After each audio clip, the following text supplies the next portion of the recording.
exotic, I exploit dangerous wild animals for profit, and that's only the least reprehensible thing I've done. In this 8-part docuseries, I'll show you the bad, the horrible, and downright disgusting aspects of what it's like to be a polyamorous, meth-addicted Tiger King. I'm the real Pokemon master, you hear? And just like that, by watching other garbage humans on his television, James felt ever so slightly at peace while the world crumbled around him.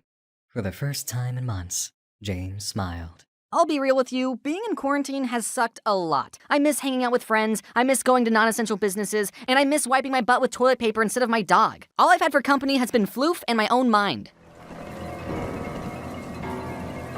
So it's been a little hard to stay motivated during this time. But if staying home instead of going to Disneyland will save people's lives, then I guess I'll have to make that sacrifice.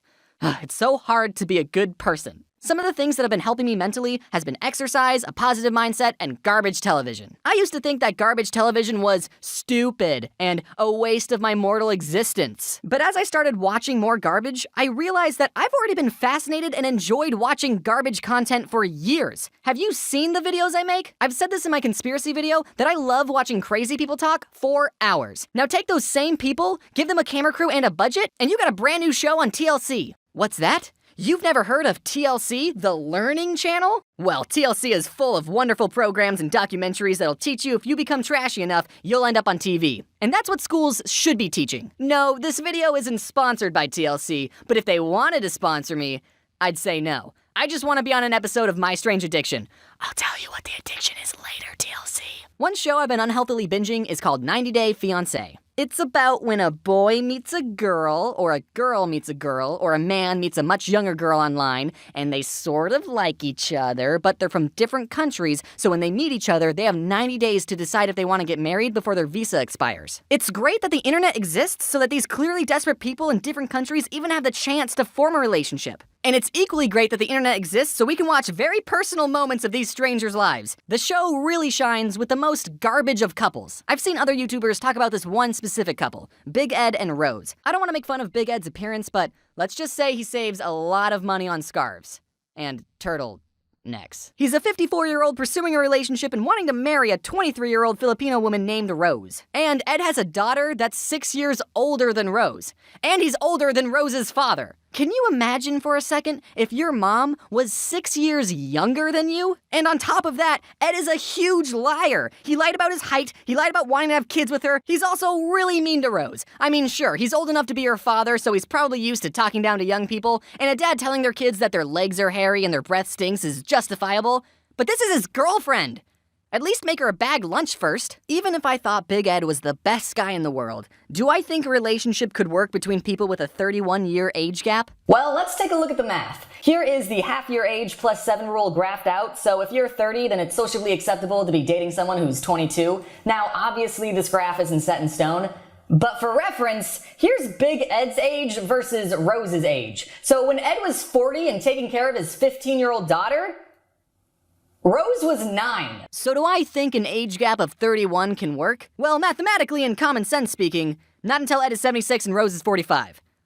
I think that'll take longer than 90 days, though. The second and third reason I love this show is David and Lana. I haven't seen any YouTubers talk about this couple, but they need to. Meet David, a 60-year-old guy from Vegas who's fallen head over wallet for a Ukrainian woman named Lana. He spent 7 years and $250,000 on a relationship where he hasn't even met the other person. He's tried to meet up with Lana on 3 separate occasions already, but got stood up every single time. Now he's putting all of his credit cards on the table and is willing to risk it all on a 4th trip to the Ukraine to meet his soon-to-be mail-order наречена, who doesn't speak English. Long story short, they meet after 13 episodes, David gives her a brand new iPhone X to text him on, only for him to get eternally ghosted because her nails were too long to text him back.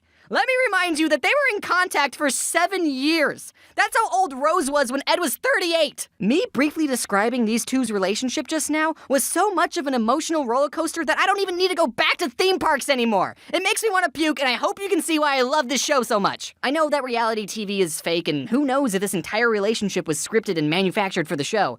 But I don't care if it's fake.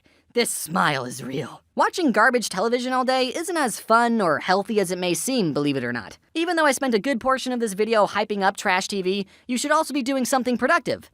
like watching YouTube videos.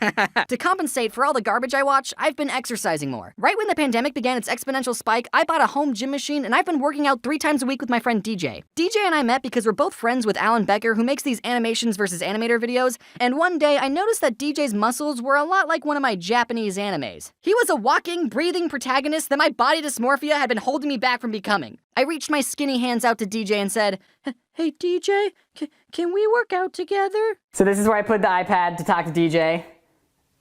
Oh, hey James. This is where I got the treadmill, the weights, and this is my favorite piece of equipment, this rag up here so I don't bump my head when I do pull-ups. This is where I keep my air conditioner because it gets very hot in this garage. This is what I used to look like a month ago. Anyway, the reason I started working out more seriously was because people were calling me skinny and other slanderous synonyms like slender and scrawny, and I told my friends that I was hurt by these comments.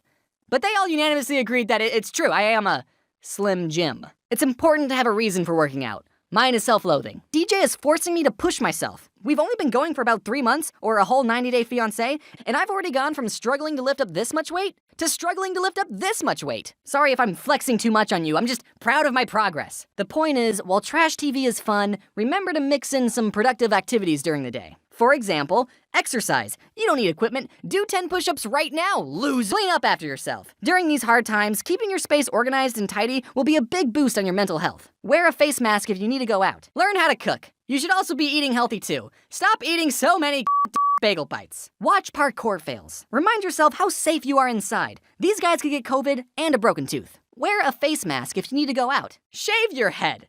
Who cares anymore? Watch competitive sports fishing and get your blood pressure to rise so much that you feel pressured into working out again. And oh my god, how big is that fish? Oh my god, it's a 1,200-pound bull shark! They need 7 people to pull it on the boat and oh my god, is that big, Ed? And last but not least, check out my newest game on Kickstarter. Over the last year, I've been developing a new game called Cafe Chaos. You start the game by choosing a character with a unique ability, target other players, and throw food combos like